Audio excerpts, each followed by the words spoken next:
கண்ணியத்திற்குரிய பெரியோர்களே, அருமை சகோதரர்களே, எல்லாம் வல்ல அல்லாஹினுடைய நல்லடியார்களே, அல்லாஹு தாலா அருள்முறையாம் திருக்குரானில் மனித சமுதாயத்திடம் நாம் அமானிதம் என்கின்ற பொறுப்பை ஒப்படைத்தோம். மனிதர்கள் அதை ஏற்றுக்கொள்வதாக கூறினார்கள்.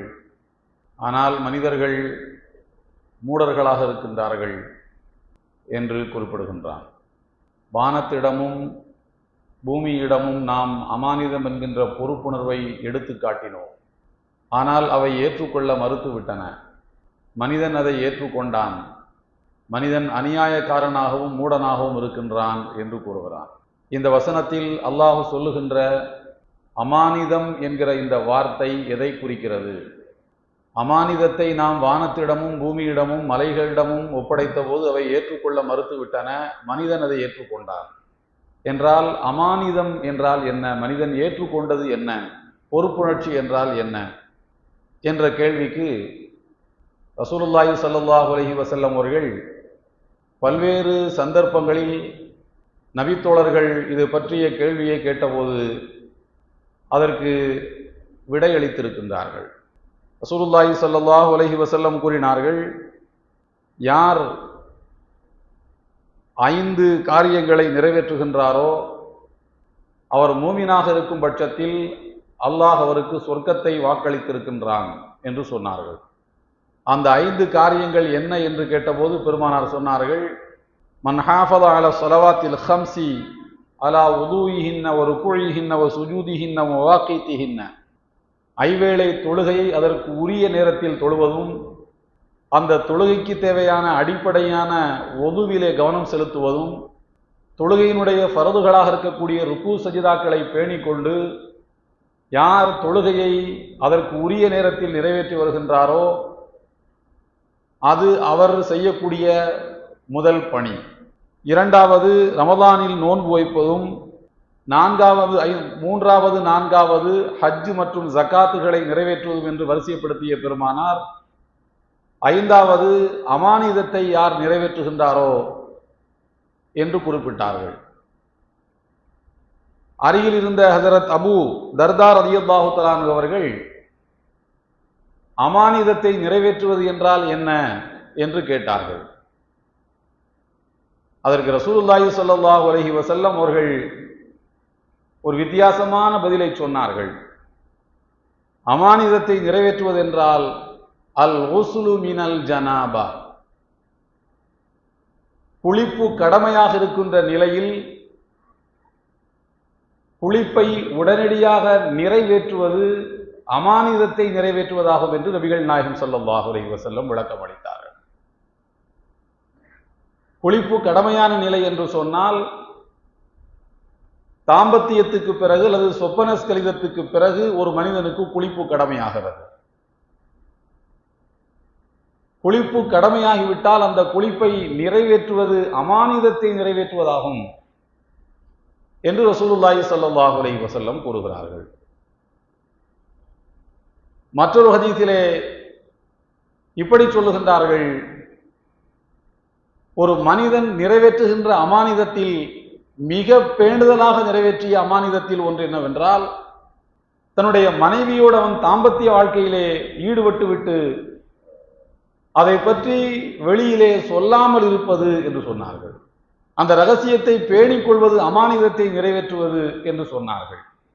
அமானிதம் என்பது ஒரு விரிந்த பொருளை கொண்ட ஒரு சொல். ஹஜ்ரத் அப்துல்லாஹ் இப்னு முபாரக் ரஹ்மத்துல்லாஹி அலைஹி ஒரு மிகச்சிறந்த மார்க்க அறிஞர், ஹனபி மதுஹபினுடைய சட்ட மேதைகளிலே ஒருவர் அப்துல்லாஹ் இப்னு முபாரக் ரஹ்மத்துல்லாஹி அலைஹி அவர்கள் இமாம் அபூ ஹனீஃபா ரஹ்மத்துல்லாஹி அலைஹி அவருடைய மாணாக்கர்களிலே ஒருவர். வெளியூருக்கு சென்று விட்டு நபிமொழிகளை பதிவு செய்து விட்டு அப்படி பதிவு செய்கின்ற போது தனக்கு அருகிலே இருந்தவரிடத்தில் இரவலாக ஒரு பேனாவை வாங்கி எழுதிவிட்டு அதை திரும்ப கொடுக்காமலேயே பயணப்பட்டு வந்து விட்டார்கள். நீண்ட தூரம் வந்ததற்கு பிறகு அவர்களுக்கு ஞாபகம் வருகிறது, நாம் இரவலாக பெற்ற அமானிதத்தை திரும்ப கொடுக்காமல் வந்து விட்டோம் என்று. உடனடியாக அவர்கள் அந்த இரவல் பேனாவை திரும்ப கொடுப்பதற்கு மீண்டும் ஒரு நீண்ட தூரம் பயணத்தை மேற்கொண்டு அந்த பேனாவை திரும்ப கொடுத்து விட்டு வந்தார்கள் என்று அவருடைய வரலாற்றில் நாம் பார்க்கின்றோம். எனவே அமானிதம் என்பது ஒரு விரிந்த அர்த்தத்தை தரக்கூடிய ஒரு சொல். ரசூலுல்லாஹி ஸல்லல்லாஹு அலைஹி வஸல்லம் இடத்தில் கிராமப்புறத்திலே இருந்து வந்த ஒரு மனிதர் கேட்டார், அல்லாஹ்வுடைய திருத்தூதரே, கியாமத் நாள் எப்போது வரும் என்று கேட்டார். நபிகள் நாயகம் ஸல்லல்லாஹு அலைஹி வஸல்லம் அவர்கள் சொன்னார்கள், இதா புய்யாத்தில் அமானத்து ஃபந்தலிரி ஸாஅ. அமானிதம் என்பது ஒரு மனிதனால் பேணப்படாத நிலை ஏற்படுகிற போது, மனிதர்களால் அமானிதம் பேணப்படாத போது, அமானிதத்தினுடைய மாண்பையும் மரியாதையையும் மனிதர்கள் தெரியாமல் பின்பற்றாமல் இருக்கின்ற காலகட்டம் வருகின்ற போது உலகம் அழிந்து போய்விடும், அது கியாமத்து நாளின் அடையாளம் என்று சொன்னார்கள். அந்த நபித்தோழர் கிராமத்திலிருந்து வந்தவர், அவருக்கு இன்னும் கொஞ்சம் கூடுதலாக விளக்கம் தேவைப்பட்டது. அமானிதம் என்றால் என்ன, அதை நிறைவேற்றாமல் இருப்பது என்றால் என்ன, பொறுப்பை சுமந்திருக்கின்ற ஒருவன் அந்த கடமையில இருந்து தவறி போவது என்றால் என்ன என்று அவருக்கு ஒரு விளக்கம் தேவைப்பட்டது. நபிகள் நாயகம் ஸல்லல்லாஹு அலைஹி வஸல்லம் அவர்கள் சொன்னார்கள், இதா உஸ்ஸிதல் அம்ரு இலா கைரி அஹ்லிஹி ஃபந்தலிரி ஸாஅ. பொறுப்புகள் அதற்கு தகுதியான மனிதர்களிடத்திலே ஒப்படைக்கப்படாத நிலை வருகின்ற போது, அப்போது நீ உலகத்தினுடைய முடிவு நாளை எதிர்பார்த்துக்கொள் என்று சொன்னார்கள். அம்ரு என்கிற இந்த சொல், அதற்கு பொறுப்பு என்று நாம் மொழிபெயர்த்திருந்தாலும் இந்த அம்ரு என்கிற வார்த்தை அதிகாரம், கட்டளையிடக்கூடிய இடத்தில் இருக்கக்கூடிய மனிதர்களை தேர்ந்தெடுப்பது, ஆட்சி அதிகாரத்துக்கு உரிய மனிதர்களை தேர்ந்தெடுப்பது, இப்படி ஒரு விரிந்த பொருளை தரக்கூடிய ஒரு சொல்தான் அம்ர் என்பது. அம்ர் என்றால் அரபு மொழியில் கட்டளை என்று பொருள். கட்டளையிடுகின்ற இடத்தில் இருக்க வேண்டிய ஒரு மனிதனை தேர்ந்தெடுக்கக்கூடிய பொறுப்பை அல் அம்ர் என்று குறிப்பிடுகின்றார்கள். இதா உஸ்ஸிதல் அம்ரு இலா கைரி அஹ்லிஹி ஃபந்தலிரி ஸாஅ. பொறுப்புக்குரிய அமானிதத்தை தகுதியற்ற மனிதர்களிடத்திலே கொண்டு போய் ஒப்படைக்கக்கூடிய நிலை ஏற்பட்டு விடுமானால், அப்போது நீங்கள் உலகத்தினுடைய முடிவு நாளை எதிர்பார்த்துக் கொள்ளுங்கள் என்று சொன்னார்கள். நபிகள் நாயகம் ஸல்லல்லாஹு அலைஹி வஸல்லம் அவர்கள் சொல்லக்கூடிய இந்த வார்த்தை ரொம்ப ஆழமான ஒரு வார்த்தை. பொறுப்பற்ற மனிதர்கள் பொறுப்பான பதவிகளுக்கு தேர்ந்தெடுக்கப்படுகின்ற போது உலகத்திலே என்ன நடக்கும் என்பதை நாம் இப்போது பார்த்து கொண்டிருக்கின்றோம். சர்வ வல்லமை பொருந்திய ஒரு நாட்டினுடைய அதிபராக ஒரு அரை முட்டாளை அல்ல, ஒரு முழு முட்டாளையே கொண்டு போய் இந்த நாட்டு மக்கள் வைத்ததன் பலனாக இன்றைக்கு உலகத்திலே எப்படிப்பட்ட நெருக்கடிகள் ஏற்பட்டுக் கொண்டிருக்கின்றன பாருங்கள். அப்பாவி மக்கள், இந்த போர் இன்னும் கொஞ்ச நாளைக்கு ஈரானை முன்வைத்து நடக்கக்கூடிய போர் இன்னும் கொஞ்சம் நாளைக்கு நீடிக்குமானால் உலகத்திலே எத்தனை லட்சம் அல்லது எத்தனை மில்லியன் மக்கள் பாதிக்கப்படுவார்கள் என்கிற கணக்குகள் இப்போது கொஞ்சம் கொஞ்சமாக வர ஆரம்பித்து விட்டன. ஜூலை மாதத்தில் குறைந்தபட்சம் 4 மில்லியன் மக்கள் பசியிலே வாட வேண்டிய நிலை ஏற்படும். அருகில் நெருங்கிக் கொண்டிருக்கக்கூடிய ஜூலையில் இதே நிலை தொடர்ந்தால், இன்னும் 3-4 மாதங்களுக்கு தொடர்ந்தால் 4 மில்லியன் என்பது 8 மில்லியனாக ஆகும். அது ஒரு பில்லியனாக கூட வளரக்கூடும். இப்படி பொறுப்புள்ள பதவிகளுக்கு பொறுப்பான மனிதர்கள் புறக்கணிக்கப்பட்டு சில சின்ன சின்ன மோட்டிவேஷன்களை, சின்ன சின்ன காரணங்களை மனதிலே வைத்துக் கொண்டு தகுதியற்ற நபர்களை கொண்டு போய் அமர்த்துவதன் மூலமாக உலகத்திலே பாரதூரமான விளைவுகள் ஏற்படும். அந்த பாரதூரமான விளைவுகள் எங்கே போய் முடியும், எங்கே அது நீக்கும் என்று கேட்டால் உலகத்தினுடைய அழிவிலே தான் போய் நிற்கும் என்கிறார்கள் நபிகள் நாயகம் ஸல்லல்லாஹு அலைஹி வஸல்லம். எனவே பொறுப்புள்ள மனிதர்களை, கனமான மனிதர்களை, தகுதி வாய்ந்த மனிதர்களை நீங்கள் பொறுப்புக்கு தேர்ந்தெடுக்க வேண்டும் என்பது நபிகள் நாயகம் ஸல்லல்லாஹு அலைஹி வஸல்லம் அவர்கள் நமக்கு கற்றுத் தந்திருக்கக்கூடிய ஒரு முக்கியமான வாழ்க்கை பாடம். மக்காவிலே இருந்து மதீனாவுக்கு புறப்பட்டு செல்கிறார்கள் ரசூலுல்லாஹி ஸல்லல்லாஹு அலைஹி வஸல்லம் அவர்கள். அவருடைய வாழ்க்கையினுடைய மிக முக்கியமான பயணம் ஹிஜ்ரத் என்கின்ற தியாக பயணம். அந்த ஹிஜ்ரத் என்கிற நிகழ்வுக்கு பிறகுதான் இஸ்லாம் ஒரு தத்துவம், ஒரு தியரி என்கிற நிலையில இருந்து ஒரு பிராக்டிக்கல் ரிலிஜியன், நடைமுறைக்கு தோதுவான ஒரு வாழ்க்கை நெறி என்கிற நிலையை இஸ்லாம் அடைந்தது ஹிஜ்ரத்துக்கு பிறகுதான். ஹிஜ்ரத்துக்கு முன்னர் திருடாதே என்பது அறிவுரையாக இருந்தது, வட்டி வாங்காதே என்பது அறிவுரையாக இருந்தது, ஏழைகளுக்கு தர்மம் செய்யுங்கள் என்கிற அறிவுரை இருந்தது. நபி தோழர்கள் செய்து வந்தார்கள். ஹிஜ்ரத்துக்கு பிறகுதான் தர்மம் கொடுக்க வேண்டும், அது ஃபர்து, கட்டாய கடமை. வட்டி வாங்க கூடாது, அது தடை செய்யப்பட்ட பாவம், தண்டனைக்குரிய குற்றம். திருடுவது தண்டனைக்குரிய குற்றம் என்கிற ஒரு வாழ்க்கை நெறி உருவாக்கப்பட்டது. பாவங்களுக்கான தண்டனை வந்தது. எனவே ஹிஜ்ரத் என்பது ரசூலுல்லாஹ்வுடைய வாழ்க்கையில் ரொம்ப முக்கியமான ஒரு பயணம். அடிகளும் சித்திரவதைகளும் நித்தம் நித்தம் முஸ்லிம்கள் மீது ஏவிவிடப்பட்ட நிலை மாறி, முஸ்லிம்களை கை வைத்தால் அவர்கள் திருப்பி தாக்குவார்கள் என்கிற உத்வேகமும், தாக்க வேண்டும் என்கிற உத்தரவும் அல்லாஹ்விடம் இருந்து வந்தது ஹிஜ்ரத்துக்கு பிறகுதான். எனவேதான் இஸ்லாமிய வரலாற்றை பதிவு செய்யக்கூடியவர்கள் ஹிஜ்ரி 1447 என்னது ஹிஜ்ரி என்ற அந்த ஆண்டை குறிப்பிடுவது அந்த தியாக பயணத்தை முன்வைத்துத்தான். அவ்வளவு ஒரு முக்கியமான பயணம் ரசூலுல்லாஹ்வுடைய வாழ்க்கையில். நபிகள் நாயகம் ஸல்லல்லாஹு அலைஹி வஸல்லம் அவர்கள் அந்த பயணத்தை எவ்வளவு ரகசியமாக வைத்திருந்தார்கள் என்பதை நான் உங்களுக்கு பலமுறை சொல்லி காட்டியிருக்கிறேன். ஒரு குறிப்பிட்ட மக்களுக்கு, கை விரல்களின் எண்ணிக்கையில் அடக்கிவிடக்கூடிய ஒரு 5-6 பேருக்குத்தான் இவர்கள் ஹிஜ்ரத்துக்கு போறாங்கன்னே தெரியும். அப்படி தெரிந்திருக்கக்கூடிய நபர்களில் ஒருவர் அப்துல்லாஹ் இப்னு உரைக்கத் அவருடைய பெயர். அவருக்கு ஏன் இதை சொல்ல வேண்டும்? அப்துல்லாஹ் இப்னு உரைக்கத் என்பவர் யார் என்றால் ஒரு இறை மறுப்பாளர். எந்த தத்துவத்துக்கு எதிராக பெருமானார் மக்காவிலே முழங்கிக் கொண்டிருக்கிறார்களோ, எந்த தத்துவம் மனிதனை அடிமைப்படுத்துகிறது என்று பெருமானார் பிரச்சாரம் செய்து கொண்டிருந்தார்களோ, அந்த தத்துவத்தை ஏற்றுக்கொண்டவர்களில் ஒருவர் அப்துல்லாஹ் இப்னு உரைக்கத். அந்த தத்துவத்தை ஏற்றுக்கொண்ட வேறு சில மனிதர்களால் தான் பெருமானாருக்கு நெருக்கடிகள் ஏவிவிடப்பட்டன. இறை மறுப்பாளர்கள் தான் ரசூலுல்லாஹ்வை துன்புறுத்தி கொண்டிருந்தார்கள். அப்படிப்பட்ட இறை மறுப்பாளர்களில் ஒருவர் அப்துல்லாஹ் இப்னு உரைக்கத். அவரிடம் சொல்கிறார்கள், நான் ஹிஜ்ரத்துக்கு போகிறேன் என்று. எதற்கு அவரிடத்திலே சொல்ல வேண்டும்?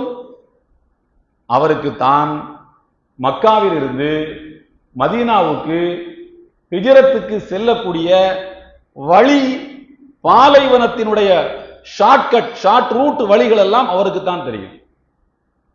இவர் காட்டுகின்ற வழியில் போனால் வெகு சீக்கிரமாக போய் சேர்ந்து விடலாம், ஆபத்துக்கள் இல்லாமல் போய் சேர்ந்து விடலாம், சாலைகளிலே பெரிய பிரச்சனைகள் இருக்க போவதில்லை.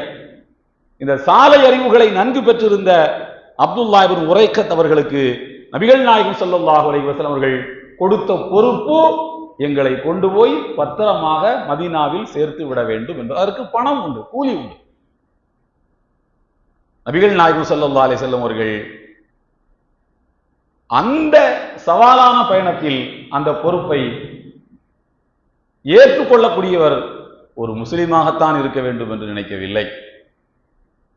அதற்கேற்ப திறமை இருந்தால் போதும், அந்த ஆற்றல் அவருக்கு இருந்தால் போதும், அந்த ரகசியங்களை பேணுகின்ற அந்த ஒழுக்கம் அவரிடத்தில் இருந்தால் போதும் என்று நபிகள் நாயகம் ஸல்லல்லாஹு அலைஹி வஸல்லம் கூறினார்கள். இதுதான் அமானிதத்தை ஒப்படைத்தல் என்பது என்றால் இதுதான்.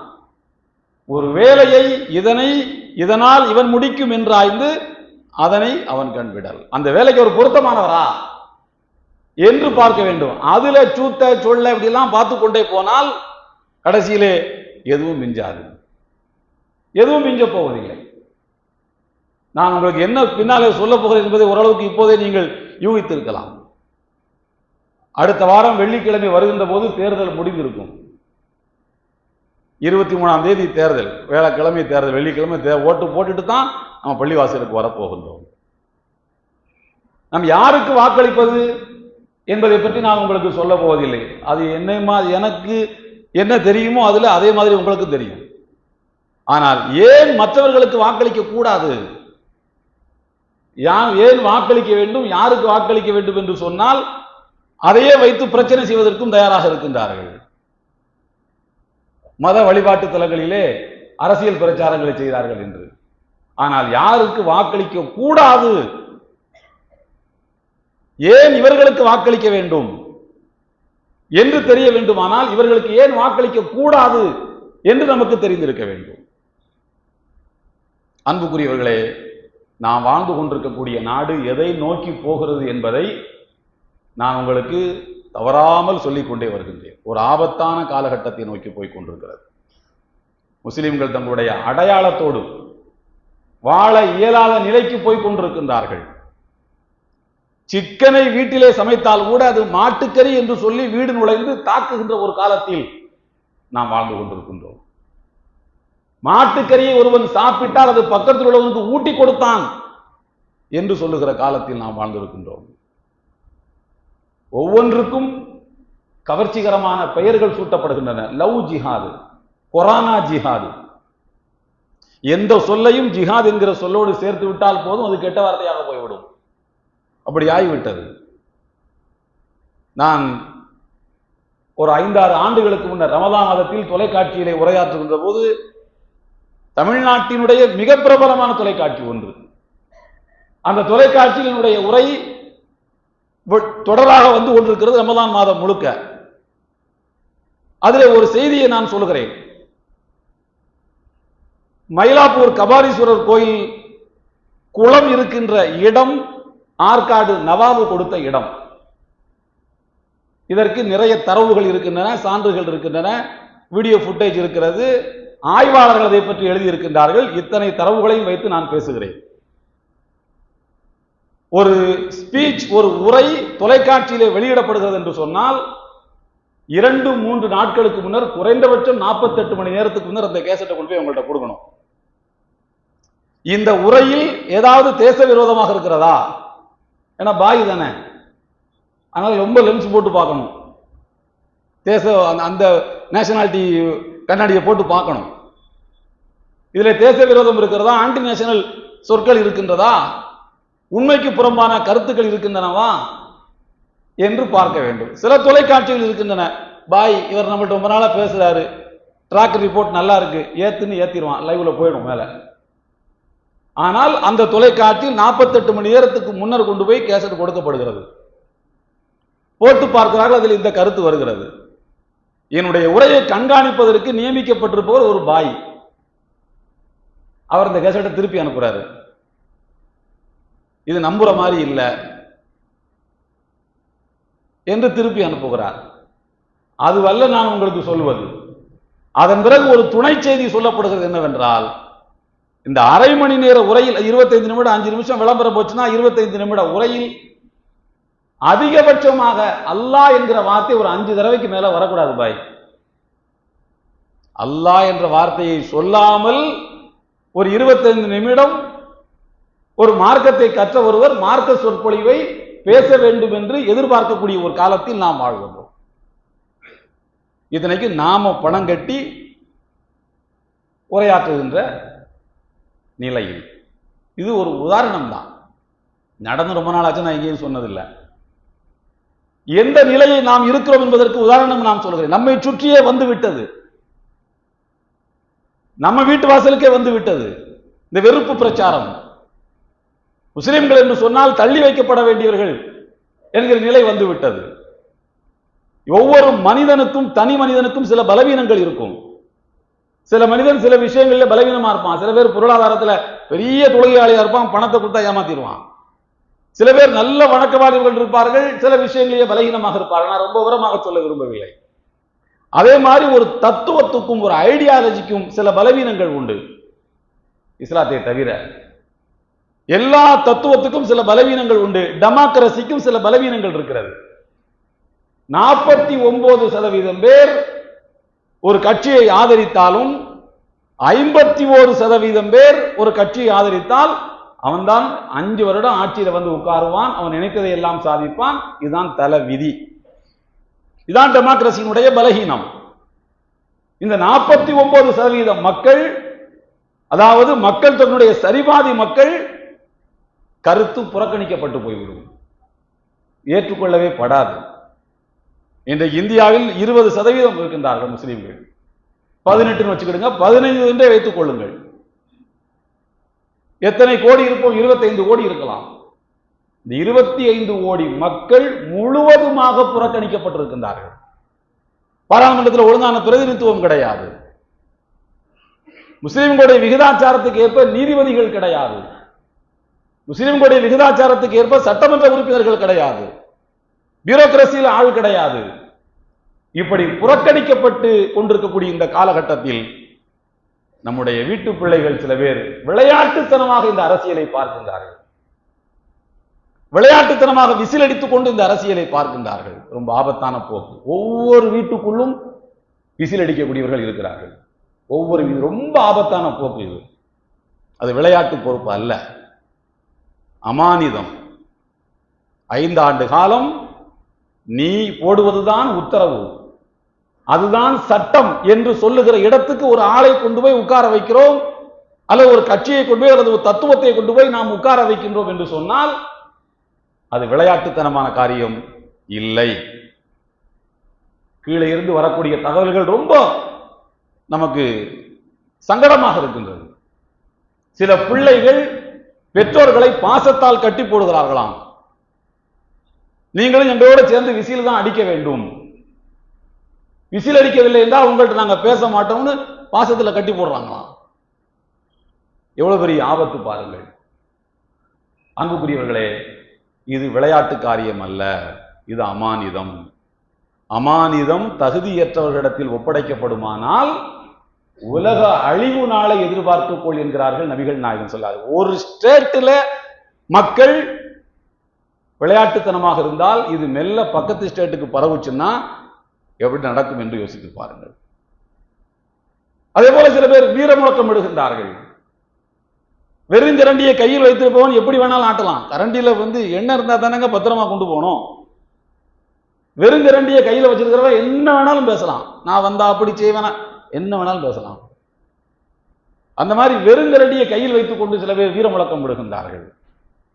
ஆகையினால் ரொம்ப கவனமாக, ரொம்ப எச்சரிக்கையாக இருக்க வேண்டிய ஒரு காலகட்டத்துக்கு நாம் வந்திருக்கின்றோம். சில மாநிலங்களில் பாராளுமன்ற தேர்தல்களின் போது மக்கள் கவனக்குறைவாக இருந்ததன் பலனை இந்தியா முழுக்க இப்போ கதறாங்க, இப்போ கதறுகிறார்கள். சவுத் இந்தியாவுக்கு வாய்ஸ் இல்லாம போயிடுச்சு, வாய்ஸ்லெஸ் ஸ்டேட்ஸா நம்ம போயிட்டோம். தென்னிந்தியாக்களுக்கு குரலுக்கு மரியாதை இல்லை. நீங்கள் என்னதான் ஓட்டு போட்டு பிஜேபிக்கு எதிராக கொண்டு போய் நீங்கள் எத்தனை எம்பிக்களை நிறுத்தினாலும் ஒரு 4 ஸ்டேட்ல அவன் ஜெயிச்சா போதும், உங்க எல்லாத்தையும் தூக்கி சாப்பிட்டுட்டு போயிடலாம். அதுக்கேற்ற செட்டப்பே கொண்டு வந்துட்டாங்க. இப்போ சட்டப்பூர்வமாக இப்ப கதறாங்க. இதைத்தான்ப்பா நாங்க 15 வருஷமா கதறோம். 25 கோடி மக்கள் 15 வருஷமா. இந்த வலி உங்களுக்கு இப்ப புரியுதா?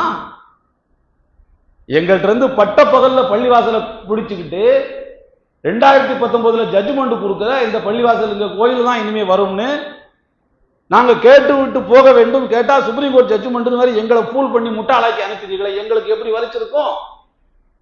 இப்ப சவுத் இந்தியாவில் உள்ள எல்லா ஸ்டேட்டினுடைய சிஎம்முக்கும் வலிக்குது. கதறுகிறார்கள், கூப்பாடு போடுகிறார்கள். அனுபவிங்க அந்த வலியை, நீங்க பாருங்க எப்படி இருக்குன்னு உங்களுக்கு தெரியுமில்ல இனிமே என்று சொல்லிவிட்டு ஒதுங்க முடியாத நிலைக்கும் நாம் இப்போது வந்திருக்கின்றோம். அப்படி சொல்லி நாம் ஒதுங்கி இருக்க முடியாது. ஆகையினால் ஒவ்வொருவருடைய வாக்கும் மிக முக்கியமானது. விளையாட்டாக வேடிக்கையாக என் பையன் சொன்னா பேரன் சொன்னா இந்த கதையெல்லாம் தயவு செய்து வைத்துக் கொள்ளாதீர்கள். இது ரிஸ்க் எடுக்க ஒரு தடவை போட்டு பார்ப்போமே. அவர் ரொம்ப நாளா மேடையில பேசிட்டு இருக்காரு, பாவம் கையை தூக்குறாரு காலை தூக்குறாரு, ஒருக்க போட்டு பார்க்கலாமே. போட்டு பாருங்க. ஆனா ரிஸ்க் எடுக்க வேண்டிய நேரம் இது கிடையாது. சக்கராத்துல இருக்கும்போது ஒரு மனிதன் இது விஷமா அல்லது பாலான்னு தெரியல, வெள்ளை கலர் இருக்கு, குடிச்சு பார்ப்போம்னு எடுக்க முடியாது. நீங்க யங் மேனா இருந்தீங்க, உடம்பு திடகாத்திரமா இருந்துச்சு, ஒரு மருந்து தப்பான மருந்தா சோதிச்சு பார்க்கலாம், தப்பு கிடையாது. அப்படி தப்பிச்சு ஜம்ப் பண்ணி ஓடி வந்துடலாம். உடம்புல தெம்பு இருக்கிறதுனால, ரத்தம் சூடா இருக்கும். எல்லாம் பலவீனமாகி போனதுக்கு அப்புறமாக நாம விஷங்களை குடித்து சோதிக்க, அதுக்கான விஷம்னு நான் சொல்லிட்டு அர்த்தம் இல்லை. குடிச்சு பார்த்துட்டு நம்ம சோதனை பண்ணி பார்த்துக்கலாம் அப்படின்னு நினைக்கிறக்கூடிய காலகட்டத்தில் நாம இல்லை. இதற்கு மேல உங்களுக்கு சொல்ல வேண்டியது இல்லைன்னு நான் நினைக்கிறேன். ஓரளவுக்கு கிட்ட நெருங்கி வந்துட்டேன். ஓரளவுக்கு நான் எல்லாத்தையும் சொல்லிட்ட மாதிரியும் நான் நினைக்கிறேன். ஆகையினால் அமானிதத்தை அமானிதம் என்று நாம் நினைக்க வேண்டும். அமானிதத்தை மனிதனிடம் காட்டினோம், அல்லாஹ் சொல்கிறான், வானத்திடம் காட்டினோம், பூமியிடம் காட்டினோம், மலைகளிடம் காட்டினோம். அவைகளெல்லாம் இது ரொம்ப பயங்கரமா இருக்கு, எங்களால் சுமக்க முடியாது, எங்களை இப்படி உற்று யாருலான்னு சொல்லிடுச்சு. அதனால நாங்க மனிதர்களுக்கு மட்டும்தான் இந்த அமானிதத்தை கொடுத்து இதை கரெக்டா பேணுவீங்களான்னு கேட்டோம். அதெல்லாம் என்ன பேஷா பேணிட்டா போச்சுன்னு சொல்லிட்டு சிம்பிளா உலகத்துக்கு வந்துட்டான் என்று அல்லாஹ் அதோட முடிக்கவில்லை. லலூமன் ஜஹூலா, முட்டாள்தனமாக அநீதி இழைப்பவனாக இருக்கிறான். முட்டாள்தனமா உட்கார்ந்து விசில் அடிக்கிறான், அது தனக்குத்தானே அநீதியும் மன்னிக்கிறான் அப்படின்னு அதுக்கு அர்த்தம். அப்படித்தான் நாம் அந்த வசனத்தை புரிந்து கொள்ள வேண்டிய நிலையில் நாம் இருக்கின்றோம். எனவே கண்ணியத்திற்குரிய பெரியவர்களே, நம்முடைய வாக்குகளை ரொம்ப கவனமாக நாம் போட வேண்டும். மிக குறிப்பாக நான் உங்களுக்கு சொல்ல விரும்புவது, எஸ்ஐஆர் முடிஞ்சு நடக்கிற முதல் தேர்தல் இது. எஸ்ஐஆர் முடிஞ்சு நமக்கு எல்லாம் ஓட்டு வந்திருக்குன்னு அல்ஹம்துலில்லாஹ் நம்ம கன்ஃபார்ம் பண்ணியிருப்போம். சில பேர் ஐடி கார்டு வாங்கியிருப்பாங்க, சில பேர் உள்ள போய் செக் பண்ணி பார்த்துருப்போம், அல்ஹம்துலில்லாஹ் வந்திருக்கும். அது நடந்து முதல் தேர்தல் இது என்பதனால் நாம காலையிலேயே போய் வாக்களிச்சிடணும் இன்ஷா அல்லாஹ். வெகு சீக்கிரமாக போய் நம்முடைய வாக்குகளை நாம் பதிவு செய்ய வேண்டும். தொலை தூரத்தில் ஊர் இருக்குது, அங்கே போய் வாக்கலைன்னா தயவுசெய்து அதுக்கு ஒரு பயணத்தை நீங்கள் மேற்கொண்டு செல்லுங்கள். ஒவ்வொருவரும் வாக்களிக்கவில்லை என்று சொன்னால் சின்ன கணக்கில் பெரிய ஆபத்துகள் நடந்து விடலாம். ஒரு இதில் வரும், ஷேக்ஸ்பியர் நாடகத்தில் ஒரு இது ஒன்று வரும். ஒரு பெரிய வீரன் அவன் செல்லும் இடங்களிலெல்லாம் வெற்றியை குவித்து கொண்டே இருப்பான். ஒரு முறை அவசரத்தில் என்ன பண்ணுவான்னா, குதிரையில் ஏறி உட்கார்ந்து போயிடுவான், அந்த பொருளை தோத்துருவான். ஏன் அவன் தோத்தான் அப்படின்னு சொல்லி ஆராய்ச்சி பண்ணி பார்க்கும்போது, போகிற அவசரத்தில் இந்த குதிரையில காலில் லாடம் அடிச்சிருக்கும்ல, இந்த லாடத்துல பின்னங்காலில் ஒரு ஆணி மட்டும் லேசா கலண்டு இருந்திருக்கும். ஒரு ஆணி மட்டும் லேசா கலந்த கவனிக்காம எடுத்து போயிட்டே இருப்பாரு. இந்த லாடம் கலண்டு விழுந்துடும். லாடம் கலண்டு வந்தோடனே குதிரையினுடைய பாய்ச்சலுடைய வேகம் கொஞ்சம் குறைஞ்சு போயிடும். இவன் இந்த வேகத்துல தான் பாயும், எதிரி இப்படித்தான் வருவான் ஒரு கணக்கு வச்சு அப்படி ஜம்ப் பண்ணி பாயும் போது குதிரை ஒத்துழைக்காது, கீழே விழுந்துருவான், தோத்து போயிடுவான். நாம ஒண்ணு இல்லை, நம்ம பைக் ஓட்டிக்கிட்டே போறோம், ஆயில் இருக்குது, பெட்ரோல் இருக்குன்னு நினைச்சு ஓட்டிக்கிட்டே போவோம். ஒரு லாரி வருது, இப்படி திருப்பிடலாம்னு வச்சு திருப்போம், வண்டி சப்போர்ட் பண்ணாது, ரிசர்வுக்கு போயிருக்கும் பெட்ரோல். ஸோ அதனால இந்த காலத்துல சின்ன சின்ன அசௌகரியங்களும் சின்ன சின்ன அக்கறையின்மைகளும் கவனமின்மைகளும் பெரிய பாதிப்பை ஏற்படுத்தக்கூடிய ஒரு நிலை இருக்கிறது. ஆகையினால் அதை உணர்ந்து நாம் செயல்பட வேண்டும். எல்லாம் வல்ல அல்லாஹு தஆலா நமக்கெல்லாம் ஒரு நல்ல பாதுகாப்பான நல்ல சூழ்நிலையை நமக்கு ஏற்படுத்தி கொடுப்பானாக. வாஹிரு தாவானா அனில் ஹம்துலில்லாஹி ரப்பில் ஆலமீன். அஸ்ஸலாமு அலைக்கும் வரஹ்மத்துல்லாஹி வபரகாத்துஹு.